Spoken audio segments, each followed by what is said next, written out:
പ്രത്യേകത ആ കുട്ടിയിൽ അവർക്ക് തോന്നുകയും ചെയ്തു.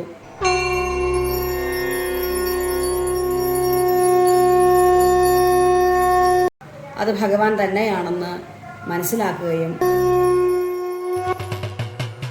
ഭഗവാന്റെ ഒരു സാന്നിധ്യം അവർക്ക് പ്രത്യക്ഷത്തിലായാലും പരോക്ഷമായിട്ടായാലും ഉണ്ടാകുന്നുണ്ട്.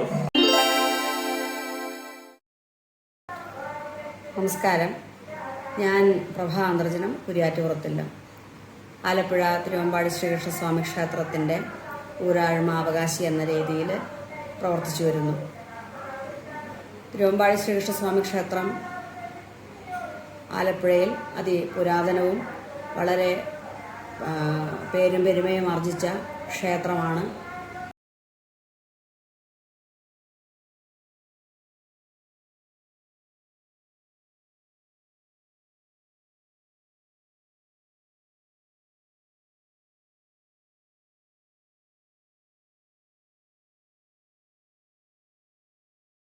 ശ്രീകൃഷ്ണമൂർത്തിയാണ് ഇവിടുത്തെ പ്രധാന പ്രതിഷ്ഠ എന്നുള്ളതിന് ഉപരി ഏകദൈവം എന്നുള്ള രീതിയിലാണ് ദേശദേവനായ അദ്ദേഹം കുടികൊള്ളുന്നത്. ഈ ക്ഷേത്രത്തിൽ കണ്ടുവരുന്നതായിട്ടുള്ള ഭക്തജന തിരക്ക് തന്നെ ഈ ക്ഷേത്രത്തിന് എത്രമാത്രം ജനഹൃദയങ്ങളിൽ സ്ഥാനമുണ്ട് എന്ന് നമുക്ക് തിരിച്ച് അറിയാനായിട്ട് സാധിക്കും.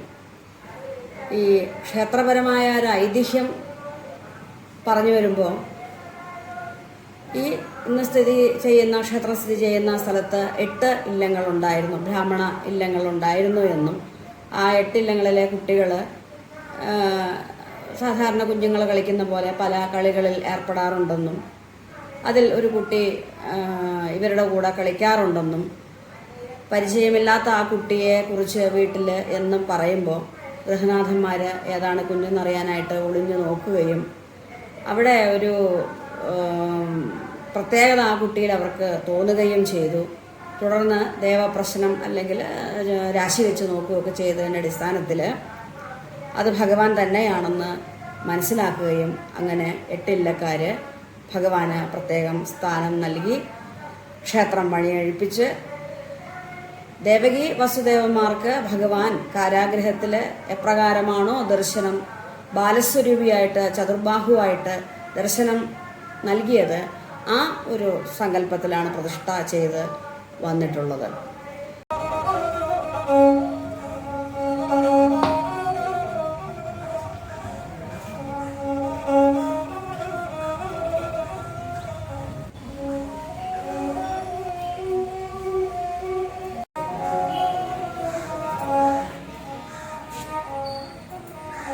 തിരുവമ്പാടി ശ്രീകൃഷ്ണസ്വാമി ക്ഷേത്രത്തിൽ പ്രതിഷ്ഠ നടക്കുന്ന വേളയിൽ പടിത്തരം എന്ന് പറഞ്ഞ് നിശ്ചയിക്കും. ആ നിശ്ചയിച്ചതും പ്രകാരം ഭഗവാൻ 5 ആട്ടവിശേഷങ്ങളാണ് നടത്തി വരാറുള്ളത്. ചിങ്ങമാസത്തിൽ തിരുവോണം, അഷ്ടമിരോഹിണി, വൃശ്ചിക മാസത്തിൽ തിരുവുത്സവം, മേടമാസത്തിലെ വിഷു, പ്രതിഷ്ഠാദിനം, അതുപോലെ തന്നെ സർവപ്രധാനമായിട്ട് കർക്കിടക മാസത്തിലെ കറുത്ത വാവ് അമാവാസി, അത് ഈ വർഷവും വളരെ വിപുലമായ രീതിയിൽ തിരുവമ്പാടിയിൽ നടന്നു വന്നു എന്നുള്ളത് വളരെ ഭക്തജന തിരക്കോടുകൂടി നടന്നു എന്നുള്ളതും വളരെ സന്തോഷമായ ഒരു കാര്യമായിട്ട് നമുക്ക് പരിഗണിക്കാം. അപ്പോൾ ഈ കർക്കിടക വാവിന് ഇത്രയും ഒരു പ്രാധാന്യം കിട്ടാനുള്ള ഒരു പ്രധാന കാരണം, പണ്ട് ദേശാടന വേളയിൽ വില്ലുമംഗലം സ്വാമിയാർ ഈ തിരുവമ്പാടി ശ്രീകൃഷ്ണസ്വാമി ക്ഷേത്രത്തിൽ അദ്ദേഹത്തിൻ്റെ അമ്മയുടെ ബലിയിട്ടു, ക്ഷേത്രക്കുളത്തിൽ ബലിയിട്ടു എന്നുള്ളതാണ് ഇവിടുത്തെ ഒരു വിശ്വാസം.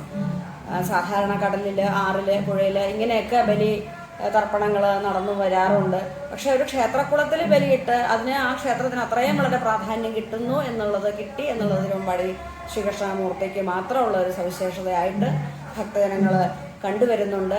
അതീവ പ്രാധാന്യത്തോടുകൂടി അമാവാസി ആചരിച്ച് നാളെ ഇതുവരെ വന്നു എന്നുള്ളതും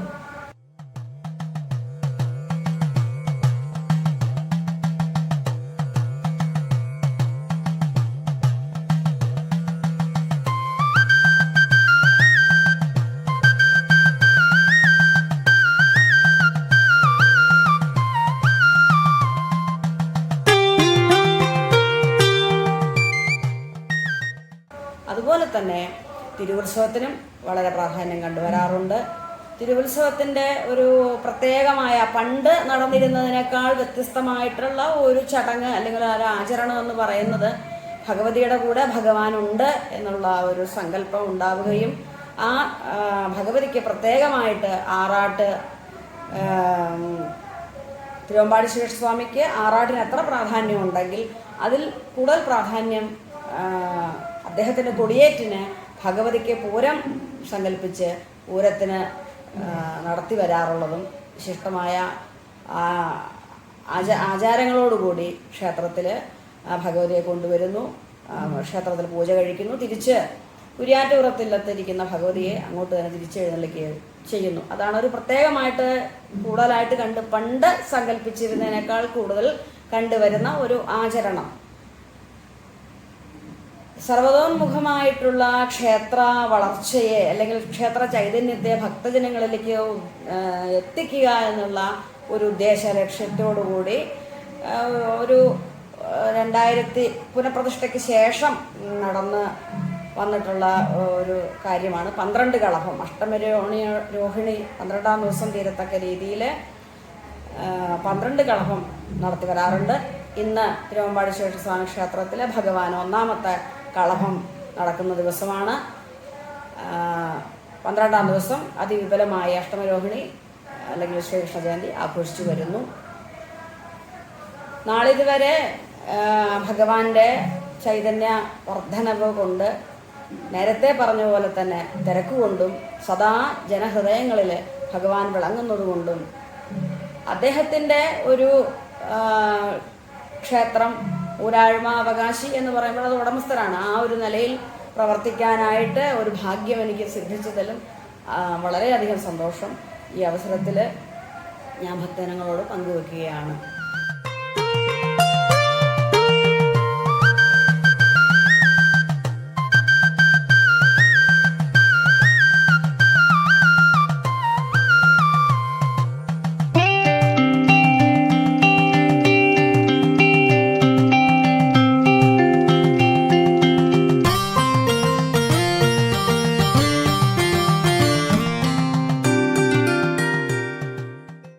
ഭഗവാന്റെ പ്രധാനപ്പെട്ട ഇഷ്ടനിവേദ്യം പാൽപ്പായസം തന്നെയാണ്.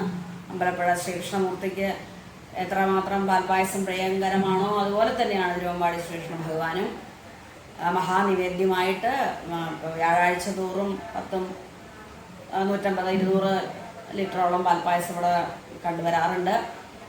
പിന്നെ ഭഗവത് പ്രീതികരമായിട്ടുള്ള ഇപ്പം നിരവധി കാര്യങ്ങളാണ് നമുക്ക് പറയാനായിട്ട് ഉണ്ടാവുക. പിതൃദോഷങ്ങൾ മാറാനായിട്ട് അതിനുള്ള പ്രീതിക്കായിട്ട് ഭഗവാന്റെ പ്രീതിക്കായിട്ട് ഉള്ള ബലിതർപ്പണങ്ങൾ, അതുപോലെ തന്നെ പിന്നെ നമസ്കാര ചോറുകൾ, തിലഹോമം, ഇത് ചെയ്യുമ്പോൾ ആ കുടുംബദോഷങ്ങൾ മാറി അങ്ങനെ ധാരാളം അനുഭവങ്ങൾ ഉണ്ടായിട്ടുണ്ട്. സന്താനലബ്ധിക്കായിട്ട് 12 കളഭം കളഭത്തിന് പങ്കാളികളായിട്ട് നിരവധി പേര് സന്താനങ്ങളില്ലാതെ കളഭം വഴിപാട് നേർന്ന് അങ്ങനെ സന്താനലബ്ധിയായിട്ട്, അതുപോലെ ഉദ്യോഗത്തിന് രാജഗോപാല മന്ത്രാർച്ചന വളരെ പ്രധാനമായിട്ട് കാണാറുണ്ട്. സർവോപരി ഒരു മനുഷ്യ ജീവിതത്തിൽ അങ്ങേയറ്റം വേണ്ട സമ്പത്ത്, അതിനായിട്ട് ലക്ഷ്മീനാരായണ പൂജ ചെയ്തു വരാറുണ്ട്. കടം വന്ന് വരിക അല്ലെങ്കിൽ സാമ്പത്തികമായ മറ്റു പ്രതിസന്ധികളുള്ളവരൊക്കെ വന്ന് ലക്ഷ്മീനാരായണ പൂജയിൽ പങ്കെടുക്കുകയും അത് ലക്ഷ്മീനാരായണ മന്ത്രാർച്ചനകളൊക്കെ ചെയ്ത് അതിൽ നിന്നൊക്കെ നിഷ്പ്രയാസം രക്ഷപ്പെട്ടതായിട്ടുള്ള നിരവധി അനുഭവങ്ങളാണ് ഭക്തജനങ്ങൾ പറയുന്ന കേട്ട് വരാറുള്ളത്. പിന്നെ ശ്രീലകത്ത് നെയ്വിളക്ക്, അതുപോലെ തൃക്കൈവെണ്ണ, ഇതും ഭഗവാന്റെ പ്രീതി കൂടുതലും കുട്ടികൾക്കായിട്ടുള്ള അരിഷ്ടകൾ മാറാനായിട്ടൊക്കെ മഞ്ചാടിക്കുരുവായിരുന്നു. അങ്ങനെയുള്ള പല വഴിപാടുകളാൽ ഭഗവാൻ നിത്യപുഷ്ടി കൊണ്ട് തിരുവമ്പാടി ശ്രീകൃഷ്ണസ്വാമി ക്ഷേത്രത്തിൽ കുടികൊള്ളുന്നു.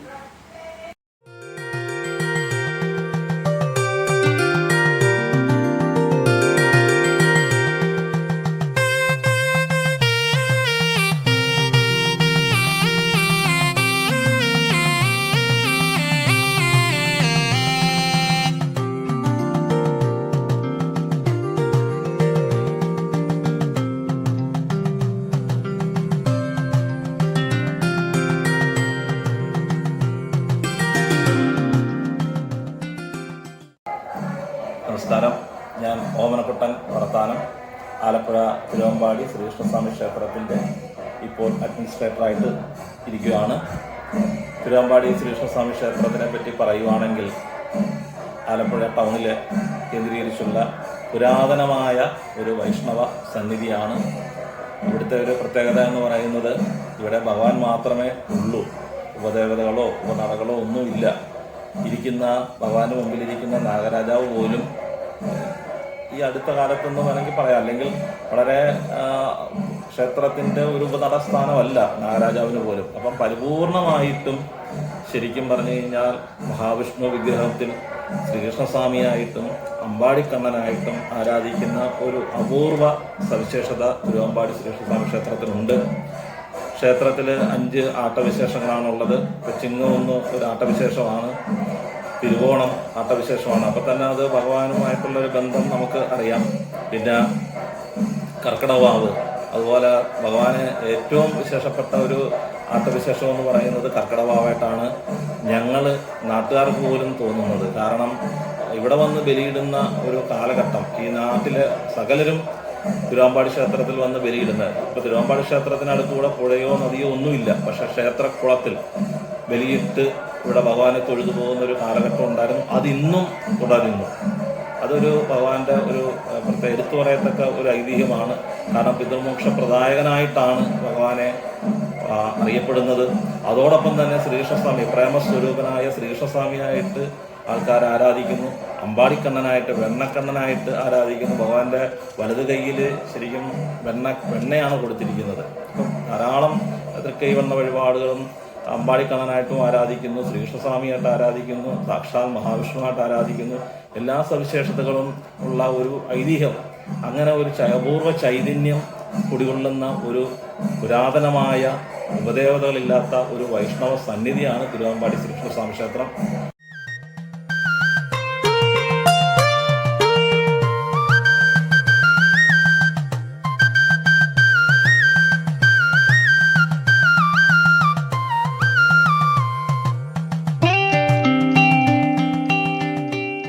തിരുവമ്പാടി ശ്രീകൃഷ്ണസ്വാമി ക്ഷേത്രം ആലപ്പുഴ ടൗണിൻ്റെ തെക്ക് ഭാഗത്താണ്. 2 കിലോമീറ്ററിന് തെക്ക് ഭാഗത്തായിട്ട് ഹൈവേ സൈഡിലാണ് സ്ഥിതി ചെയ്യുന്നത്. ഈ ക്ഷേത്രത്തിലെ ആട്ടവിശേഷങ്ങളിൽ ഇപ്പോൾ കർക്കിടവാവ് കഴിഞ്ഞാൽ ചിങ്ങമൊന്നിന് പുതുവർഷം, അതിന് ഭഗവാന്റെ ശിവലികളും കാര്യങ്ങളും ഉണ്ട്. അത് കഴിഞ്ഞാൽ ശ്രീകൃഷ്ണ ജയന്തി. ഇപ്പോൾ ശ്രീകൃഷ്ണ ജയന്തിക്കും ഈ കർക്കിടവാവിനും ഒരു പ്രത്യേകത എന്താണെന്ന് പറഞ്ഞു കഴിഞ്ഞാൽ ഇപ്പോൾ എല്ലാ അമ്പലങ്ങളിലും ശ്രീകൃഷ്ണ ജയന്തി ആരാധിക്കുന്നുണ്ട്, ആഘോഷിക്കുന്നുണ്ട്. അവതാര പൂജ രാത്രി നടക്കും. അത് പല അമ്പലങ്ങളിലും പല സമയത്ത് നടക്കും. അപ്പോൾ അവതാര പൂജയ്ക്ക് നിവേദ്യം എന്ന് പറയുന്നത് ഉണ്ണിയപ്പമാണ്. പക്ഷെ ഇവിടെ പണ്ട് തൊട്ടേ ഇപ്പോൾ കർക്കിടവാവിൻ്റെ നിവേദ്യമായ പടച്ചോറുകളായാലും ശ്രീകൃഷ്ണ ജയന്തിയുടെ അവതാര നിവേദ്യമായ ഉണ്ണിയപ്പമാണെങ്കിലും ഭഗവാന്റെ മുമ്പിൽ ഉണ്ടാക്കണം. അത് എന്തുകൊണ്ടാണെന്ന് ചോദിച്ചാൽ പണ്ട് തൊട്ടേ അങ്ങനെയാണ്. അത് രാശി വെച്ച് നോക്കിയിട്ടും ഭഗവാൻ അതാണ് വേണ്ടത്. ഭഗവാന്റെ മുമ്പിൽ വല്യമ്പലത്തിലാണ് ശ്രീകൃഷ്ണ ജയന്തിയുടെ ഉണ്ണിയപ്പം ഉണ്ടാക്കുന്നതും അവതാര നിവേദ്യമായ ഉണ്ണിയപ്പം ഉണ്ടാക്കുന്നതും കർക്കിടവാവിൻ്റെ പടച്ചോറുകൾ ഉണ്ടാക്കുന്നത്. അത് ഇവിടെ മാത്രം ഞാൻ കണ്ടുവരുന്ന ഒരു അപൂർവ സവിശേഷതയാണ്. ഭഗവാന് അത്രയും പ്രാധാന്യം ആ നിവേദ്യത്തിനുണ്ടെന്നുള്ളതാണ് ഞങ്ങൾക്കത് തോന്നിയിട്ടുള്ളത്. പിന്നെ ഇവിടെ വരുന്ന പലർക്കും പല അനുഭവങ്ങളും ഉണ്ടായിട്ടുണ്ട്. ഭഗവാന്റെ ഒരു സാന്നിധ്യം അവർക്ക് പ്രത്യക്ഷത്തിലായാലും പരോക്ഷമായിട്ടായാലും ഉണ്ടാകുന്നുണ്ട്. അത് അങ്ങനെ ഉണ്ടാകുന്ന സന്ദർഭങ്ങൾ അവരും ക്ഷേത്രവും, അതായത് ക്ഷേത്രത്തിൽ പോലും തിക്കും തിരക്കും ഇല്ലാത്ത സമയത്ത് പല ഭക്തർക്കും ഭഗവാന്റെ ഒരു സാന്നിധ്യം, ഭഗവാന്റെ സാന്നിധ്യം എന്ന് പറഞ്ഞു കഴിഞ്ഞാൽ ഭഗവാൻ ശ്രീകോവിലിരിക്കുന്ന ആ ഒരു വേഷത്തിലല്ല. അവരുടെ മുമ്പിൽ പ്രത്യക്ഷപ്പെടുന്നത് അവർ ആഗ്രഹിക്കുന്ന കാര്യങ്ങൾക്ക് അല്ലെങ്കിൽ അവരുടെ കാര്യസാധ്യത്തിനായിട്ട് ക്ഷേത്രത്തിൽ അവർ മാത്രം നിൽക്കുന്ന ഒരു സമയങ്ങളിൽ അവർ ചില സമയത്ത് അവർ മാത്രമായിരിക്കും, ഒരു ഭക്തി നല്ലൊരു ഭക്തനായിരിക്കും ആ സമയത്ത് ഉണ്ടാകുന്നു എന്നുള്ളതാണ് അവരുടെ പറച്ചിൽ നിന്ന് ഞങ്ങൾക്ക് മനസ്സിലായിട്ടുള്ളത്. അവരുടെ മുമ്പിൽ അവരുടെ കാര്യസാധ്യത്തിനായിട്ട് പ്രത്യക്ഷപ്പെടുന്ന ഒന്നെങ്കിൽ ഒരു പുരുഷനായിട്ടോ ഒരു വലിയ യുവാവായിട്ടോ അല്ലെങ്കിൽ പ്രായമുള്ള ഒരാളായിട്ടോ അല്ലെങ്കിൽ ഒരു കൊച്ചു ബാലകനായിട്ടൊക്കെ അവരുടെ മുമ്പിൽ വരുന്നു എന്നുള്ളതാണ് അവരുടെ പല സന്ദർഭങ്ങളിലും പല ഭക്തർക്ക് അനുഭവം ഉണ്ടായിട്ടുണ്ടെന്ന് വന്ന് ഒരുപാട് പേര് ഞങ്ങളോട് പറയുന്നുണ്ട്. ബലിയിടാൻ ഒരു കുട്ടി വന്നു എന്നും ഇതൊന്നും പിന്നെ കണ്ടില്ല എന്നും. അങ്ങനെ ഒരു പ്രത്യക്ഷമൂർത്തിയായിട്ട് ഭഗവാൻ കുടികൊള്ളുന്നു എന്നുള്ളതാണ് ഇപ്പം ഞങ്ങൾക്ക് തന്നെ മനസ്സിലാകുന്നത്. നമ്മൾ ഇതൊക്കെ സത്യം പറഞ്ഞു കഴിഞ്ഞാൽ ഇങ്ങനെ ചൈതന്യത്തിൻ്റെ ഒരു അളവ് പോലും നമ്മൾ നിർണ്ണയിക്കുന്നത് ദേവപ്രശ്നത്തിലാണ്. പക്ഷേ ഇവിടെ പ്രത്യക്ഷമൂർത്തിയായിട്ട് ഭക്തരുടെ വായിൽ നിന്നാണ് ഞങ്ങൾക്കിത് കിട്ടിക്കൊണ്ടിരിക്കുന്നത്. ഭക്തർ വന്നിട്ട് വഴിപാട് ചെയ്യുമ്പോൾ അവരുടെ കാര്യം സാധിക്കുന്നു. ഒരു 12 ആഴ്ച വഴിപാട് നടത്തുമ്പോൾ 6 ആഴ്ചയ്ക്കുള്ളിൽ കാര്യം സാധിക്കുന്നു. ഈയിടെ പോലും ഈ മിനിഞ്ഞാന്ന് പോലും ഒരു സംഭവം ഉണ്ടായി. ഒരു ഭക്തൻ ഒരു ഉണ്ണിയപ്പം ആഗ്രഹിച്ച് അവിടെ ഇരുന്നപ്പം, ക്ഷേത്രത്തിനകത്തിരുന്നപ്പോഴത്തേക്ക് എല്ലാം പൂജയെല്ലാം കഴിഞ്ഞിരുന്നപ്പം ഒരു ഉണ്ണിയപ്പം അവിടെ ഇരിക്കുന്നത് കണ്ടു. അദ്ദേഹം അതെടുത്ത് കഴിച്ചു. പിന്നെ അവിടെ ഇരുന്നപ്പോഴത്തേക്ക് തിരുമേനി ഇദ്ദേഹത്തിനെ മാത്രം വിളിച്ചുകൊണ്ട് ഒരു 5-6 ഉണ്ണിയപ്പം കൊടുത്തു. അപ്പം ഇദ്ദേഹത്തിന് ഭയങ്കര ഒരു അത്ഭുതമായിപ്പോയി. പക്ഷേ ഇദ്ദേഹം അത് കഴിഞ്ഞിട്ട് ആ ഉണ്ണിയപ്പം വെറുതെ കിട്ടിയതല്ലേ, അപ്പം അദ്ദേഹത്തിന് അത് ഒരു അത്ഭുതമായി. ഇദ്ദേഹം ചീട്ടെഴുതി ഒരു ദിവസം ഉണ്ണിയപ്പം വഴിപാട് നടത്തി. പക്ഷെ അന്ന് അദ്ദേഹത്തിന് എന്തോ അത് കൊടുക്കാൻ പറ്റിയില്ല. അതെന്താന്ന് പറഞ്ഞാൽ അദ്ദേഹം പറയുന്നത്, എനിക്ക് ഫ്രീ ആയിട്ട് ഭഗവാൻ ഉണ്ണിയപ്പം തന്നു, അതിൻ്റെ പൈസ ഭഗവാൻ എടുത്തു എന്നുള്ളതാണ് അദ്ദേഹം. അത് പറഞ്ഞപ്പോൾ ഞങ്ങൾക്ക് തന്നെ ഒരു എന്താ പറയുക, ഒരു വല്ലാത്തൊരു അത്ഭുതം പോലെ തോന്നി. കാരണം അങ്ങനെയൊക്കെ ഒരു പ്രത്യക്ഷമൂർത്തിയായിട്ട് നിൽക്കുന്ന ഒരു ഭഗവാൻ എന്ന് പറയുമ്പോൾ നമുക്കൊരു അത്ഭുതവും അതിനേക്കാളുപരി സന്തോഷവുമാണ് തോന്നുന്നത്. അപ്പോൾ ഇന്ന് ഭഗവാന്റെ 12 കളഭം തുടങ്ങുകയാണ്. ശ്രീകൃഷ്ണ ജയന്തിയോട് ഈ 12ാം കളഭം ആഴുന്ന തരത്തിലാണ് എല്ലാ വർഷവും 12 കളഭം നടത്തി വരുന്നത്. ഇന്നിപ്പോൾ 1ാം കളഭമാണ്. ഇതിനു മുമ്പ് നാരായണീയ സത്രം ഇവിടെ നടന്നു ഭംഗിയായിട്ട്. സമീപ ജില്ലകളിൽ നിന്ന് പോലും ധാരാളം ഭക്തജനങ്ങൾ, സമിതികൾ വന്ന് നാരായണീയം പാരായണം ചെയ്തുകൊണ്ട് നാരായണീയ സത്രം നടന്നു. അത് കർക്കിടവാവിനോടനുബന്ധിച്ചായിരുന്നു. കർക്കിടവാവിനാണെങ്കിലും വിശേഷാൽ പൂജകൾ ഇപ്പോൾ കഴിഞ്ഞു. ഇന്നു മുതൽ 12ാം പക്കം ശ്രീകൃഷ്ണ ജയന്തിയാണ്. ശ്രീകൃഷ്ണ ജയന്തിക്ക് അവതാര പൂജയോടുകൂടി പുലർച്ചെ നട തുറന്നു കഴിഞ്ഞാൽ, കളഭം കഴിഞ്ഞു കഴിഞ്ഞാൽ പ്രത്യേകമായിട്ട് വിശേഷാൽ ശ്രീകൃഷ്ണ അവതാര ചാർത്തിയാണ് ഭഗവാനെ ഒരുക്കി നിർത്തുന്നത്, അലങ്കാരത്തോടുകൂടി ഒരുക്കി നിർത്തുന്നത്. അത് അവതാര പൂജ വരെ ഉണ്ടാകും. അത് കഴിഞ്ഞാൽ അവതാര പൂജയ്ക്ക് ശേഷം പ്രധാന നിവേദ്യം നിവേദിച്ചുകൊണ്ട് ശിവേലിയും ശ്രീഭൂതബലിയും വിളക്കാചാരവും നടത്തി ആണ് സമർപ്പിച്ച് ശ്രീകൃഷ്ണ ജയന്തിക്ക് സമാപനം കുറിക്കുന്നത്. ഒരുപാട് കാര്യങ്ങൾ ആൾക്കാരുടെ അനുഭവങ്ങളുടെ വെളിച്ചത്തിൽ ഇപ്പം പിതൃമോക്ഷപ്രദായകനായിട്ടുള്ള പിതൃദോഷം മാറ്റുന്ന ഭഗവാനായിട്ട് നിൽക്കുന്ന സാക്ഷാൽ ശ്രീഹരിയായിട്ട്, അതുപോലെ ജോലിക്കാര്യം, വിദ്യാഭ്യാസ കാര്യം, അതുപോലെ കല്യാണ തടസ്സങ്ങൾ മാറ്റുന്ന, അങ്ങനെ ശ്രീകൃഷ്ണ ബുധനാഴ്ച തോറും ധാരാളം വഴിപാടുകളാണ്. അങ്ങനെ ശ്രീകൃഷ്ണ മൂർത്തിയായിട്ട് നിൽക്കുന്ന ഒരു ഭാവത്തിൽ ആരാധിച്ച് വഴിപാടുകൾ കാര്യം സാധിക്കുന്നത് ആൾക്കാർ വെണ്ണക്കണ്ണനായിട്ട് നിൽക്കുന്നു. അങ്ങനെ അപൂർവമായിട്ട് നിൽക്കുന്ന ഒരു ചൈതന്യം സമന്വയിച്ച് നിൽക്കുന്ന ഒരു ക്ഷേത്രത്തിൻ്റെ ഒരു അഡ്മിനിസ്ട്രേറ്ററായിട്ടിരിക്കുന്നത് തന്നെ സത്യം പറഞ്ഞാൽ എനിക്കൊരു ഭാഗ്യമായിട്ടാണ് തോന്നുന്നത് തന്നെ. കാരണം അത്രയും ഒരു അപൂർവ സവിശേഷതകൾ ഉണ്ടല്ലോ ഭഗവാൻ എന്നുള്ള ഒരു പ്രത്യേകത കൂടി ഞാനിതിനകത്ത് കാണുന്നുണ്ട്. വൃശ്ചിക മാസത്തിലെ തിരുവോണം ആറാട്ടായിട്ടാണ് ഭഗവാന്റെ ആണ്ടുത്സവം നടക്കുന്നത്. അതിൻ്റെ 1ാം ഉത്സവത്തിൽ തന്നെ ഭഗവാൻ ഭഗവതിയോടൊപ്പം പൂരം കൊണ്ടാടുന്നുണ്ട്.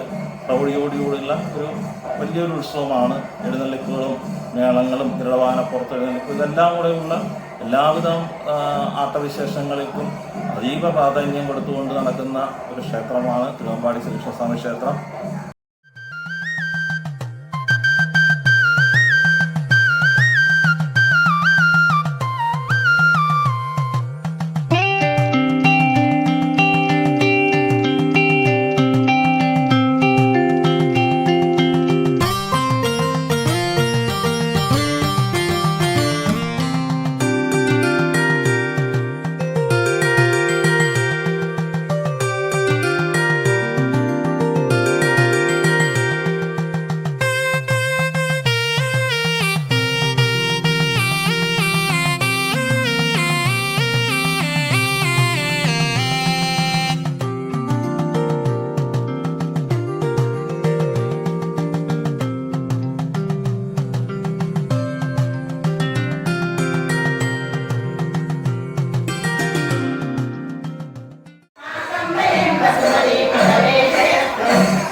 പ്രകാരമെല്ലാം ഇരിക്കുന്ന തിരുവമ്പാടി ശ്രീകൃഷ്ണ ഭഗവാൻ സദാ ഭക്തജനങ്ങളെ അനുഗ്രഹിച്ചുകൊണ്ടിരിക്കുമ്പോൾ നമ്മൾ ഓരോരുത്തരും ആ ശ്രീകൃഷ്ണ ക്ഷേത്രത്തിലേക്ക് വരികയും ഭഗവാനെ ഒരു നോക്ക് കാണുകയും ഭഗവാൻ ഇഷ്ടമുള്ള വഴിപാടുകൾ ചെയ്ത് അദ്ദേഹത്തിൻ്റെ സന്തോഷത്തിന് പാത്രീഭൂതരാകണം എന്ന് എൻ്റെയും ആഗ്രഹം നിങ്ങളെ എല്ലാവരെയും ജനഹൃദയങ്ങളിലേക്ക് പകർന്നുകൊണ്ട് എൻ്റെ വാക്കുകൾ ഭഗവാന്റെ തൃപ്പാദങ്ങളിൽ സമർപ്പിച്ചു കൊള്ളുന്നു.